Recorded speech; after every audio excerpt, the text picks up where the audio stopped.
Hello दोस्तों, अदिति की पाठशाला पर आप सभी का एक बार फिर से स्वागत है। मैं रिपुसूदन चौबे अदिति की पाठशाला पर आप सभी का स्वागत करता हूं। जैसा कि आप जानते हैं कि हमारे चैनल पर मध्यकालीन जो भारतीय इतिहास है उसका एक दूसरा पार्ट चल रहा है, जिसमें भारत के भौगोलिक क्षेत्रों की बात हो रही है। तो इस विषय में आपको मैंने 20 प्रश्न करा दिए थे। इसका आज इसी सीरीज का 10 प्रश्न लेकर मैं फिर आपके सामने उपस्थित हुआ हूँ। चैनल पर नए हो तो चैनल को सब्सक्राइब कर लीजिए। वीडियो अगर अच्छी लगे तो वीडियो को लाइक करिए, अच्छी ना लगे तो डिसलाइक करिए और ज़्यादा से ज़्यादा शेयर करिए। तो चलिए देर न करते हुए वीडियो को शुरू करते हैं। और वीडियो शुरू करने से पहले मेरा निवेदन यह है कि वीडियो अगर आपको अच्छी लगे तो लाइक ज़रूर करिएगा, वीडियो आपको अच्छी ना लगे तो डिसलाइक करिएगा। तो चलिए शुरू करते हैं। आप अपना पहला प्रश्न यह है कि भारत के कितने राज्य समुद्र तट रेखा में हैं। मतलब प्रश्न यह कह रहा है कि जो भारत के कितने राज्य हैं जो समुद्री तट रेखा पर हैं। जैसे ये देखिए, ये समुद्री इलाका है इसका, भारत का। तो कितने ऐसे राज्य हैं। तो यहाँ पर गुजरात हो गया, यहाँ पे आपका महाराष्ट्र हो गया, यहाँ पे केरल है, यहाँ पे पौंडीचेरी है, यहाँ तमिलनाडु है। तमिलनाडु के बाद यहाँ आंध्रा है, आंध्रा के बाद यहाँ पश्चिम बंगाल है। तो काउंट करिए कितने राज्य हो गए। 1 2 3 4 5 6 7। 2 और राज्य हैं, ठीक है, गोवा भी जिसमें आता है। और कुल मिलाकर भारत के तट रेखा पर कुल 9 राज्य स्थित हैं। कितने राज्य हैं? ये हैं गुजरात, कर्नाटक, महाराष्ट्र, गोवा, केरल, तमिलनाडु, आंध्र प्रदेश, उड़ीसा और पश्चिम बंगाल। ठीक है। एक कुल मिलाकर जो 9 राज्य हैं वो भारतीय तट रेखा पर स्थित हैं। ये आपको क्लियर हो गया। अगले प्रश्न की तरफ चलते हैं कि भारत में निम्नलिखित में से किस राज्य की तट रेखा सबसे लंबी है। तो ये बहुत ही आसान सा प्रश्न है कि जो गुजरात है, ये जो गुजरात है इसकी जो तट रेखा है वो सबसे लंबी तट रेखा होती है। गुजरात की सबसे लंबी तट रेखा है।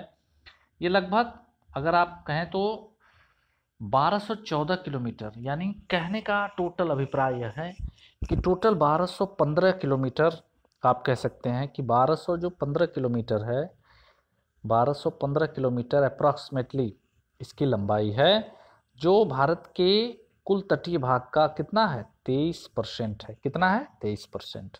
अगले प्रश्न की तरफ चलें। अगला जो हमारा प्रश्न है वह यूपीएससी 2013 में पूछा गया प्रश्न है। तो निम्नलिखित भारतीय राज्यों में से किससे होकर कर्क रेखा नहीं गुजरती। तो आपको मैं ये बता दूं कि भारत के कुल 8 राज्यों से होकर कर्क रेखा गुजरती है, जिसमें मध्य प्रदेश, गुजरात, झारखंड, पश्चिम बंगाल आ जाते हैं। तो देखो, भारत के 8 राज्यों जैसे गुजरात, राजस्थान, मध्य प्रदेश, छत्तीसगढ़, झारखंड, पश्चिम बंगाल और त्रिपुरा तथा मिजोरम से होकर गुजरती है। तो इनको ये आपके याद रखने वाले प्रश्न हैं कि इन राज्यों से होकर जो कर्क रेखा होती है वह गुजरती है। अगले प्रश्न की तरफ चलें। अगला हमारा जो प्रश्न है वह है, कौन सी अक्षांश रेखा भारत के मध्य से होकर गुजरती है। क्योंकि अगर हिंदी के जो प्रश्न होते हैं, अक्षांश रेखा जो होती है, जैसे आप बनाते हैं तो ये देखिए, ये अक्षांश रेखा है। यहाँ पर मैं आपको एक चीज़ और बता दूं, ये 0 डिग्री लैटिट्यूड है, ये 23.5 डिग्री नॉर्दर्न लैटिट्यूड है, ये 23.5 डिग्री साउदर्न लैटिट्यूड है। तो ये होती है कैंसर, ये होती है कैप्रिकॉर्न और ये होती है इक्वेटर। सबसे लंबी अगर आपको अक्षांश रेखा पूछे तो आप 0 डिग्री लैटिट्यूड को बता सकते हैं, यानी इक्वेटर को। किसको? इक्वेटर को। ठीक है। तो यहां पर प्रश्न ये पूछ रहा है, कौन सी अक्षांश रेखा भारत से होकर गुजरती है। तो ये कर्क रेखा है। कर्क रेखा जो होती है वो भारत के मध्य से होकर गुजरती है और यह 8 राज्यों को टच करती है।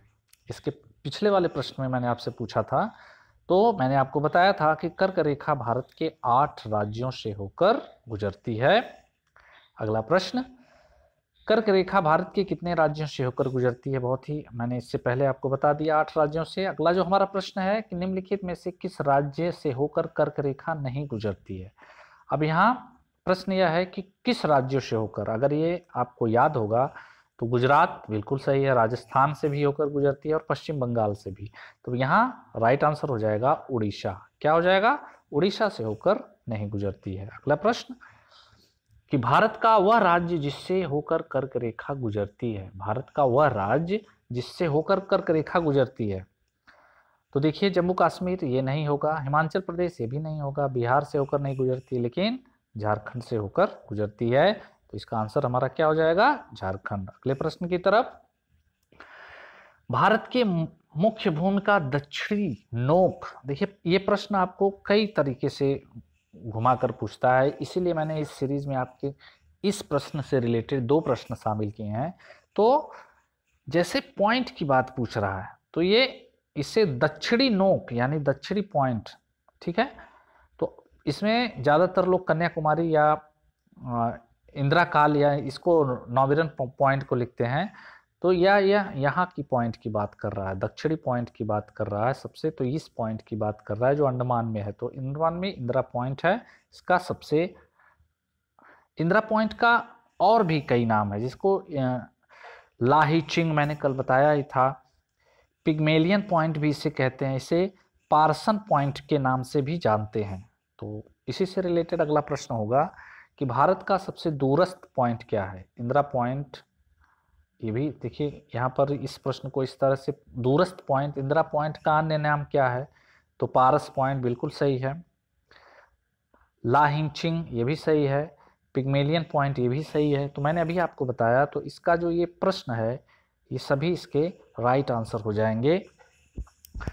प्रश्न देखने में तो काफ़ी आसान लगते हैं, लेकिन जब एग्ज़ाम पीरियड में ये प्रश्न जब हमारे सामने आते हैं तो हम हड़बड़ाहट में इन प्रश्नों को गलत कर देते हैं। तो वहाँ हमें हड़बड़ाहट नहीं करना है, जो भी आपको इस वीडियो में बताया जा रहा है उसको एकदम क्लियरिटी, इसकी व्याख्यान आपके सामने दी जा रही है। अगर आपको इसमें कोई कन्फ्यूज़न हो तो व्याख्यान आप देखकर इसका स्क्रीनशॉट लेकर आप इसे समझ सकते हैं। वीडियो कैसा लगा बताइएगा ज़रूर अपने कमेंट सेक्शन में हमें। वीडियो अच्छा लगा तो लाइक करिएगा, और वीडियो अच्छा नहीं लगा तो डिसलाइक करिएगा, और शेयर ज़रूर करिएगा। आज के लिए इतना ही, मिलते हैं अगले वीडियो में।